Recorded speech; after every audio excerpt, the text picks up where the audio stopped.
Okay, in this experiment we're going to be paying attention to something rather interesting. I've figured out a way to at least get some idea of some of the temperatures in certain areas by using temperature indicating methods. I don't have any temperature indicators per se, but I do have different types of solder on my hands.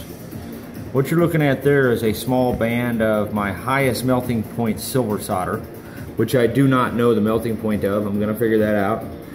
And I've got some other antimony 2% silver wire here. And then I just got some 6040 lead rosin core. And what I've done is braided pieces of it throughout the device. I'm pretty sure this is silver solder right here. I need to tag that in some way so I don't forget, because I anticipated very high temperatures right here. So this is silver solder and that's silver solder.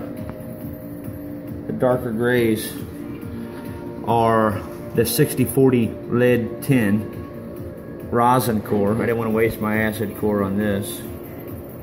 I don't know if these joints liquefied last time. I'm pretty sure I used this stuff here, which has a higher melting point than that. So we're going to be observing that. I'm going to wrap another one right here. These black pads were indicator pads intended for this, but I've had so much going on with this thing at once I haven't had time to take the temperature. So I've got several locations. I'm thinking I'm going to wrap one here, maybe wrap one up here where this got all discolored. I have one wrapped there. That's a lead. And maybe I ought to go ahead and just wrap one around this discharge line. We'll do the lead also. Be nice to see us just melt solder and destroy thermocouples today. That's the goal. Destroy every thermocouple I got. The steam probe is changing color. We're getting a yellow there. Oh, look at that. My solder joint has melted off. I had a piece of solder on both of those discharges and they are gone. This one's still living. That's a good indication we're in the right spot.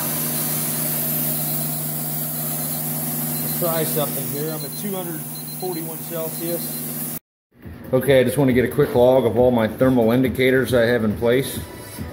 Here I have a 6040 lead solder indicator on the top and a silver solder indicator on the bottom.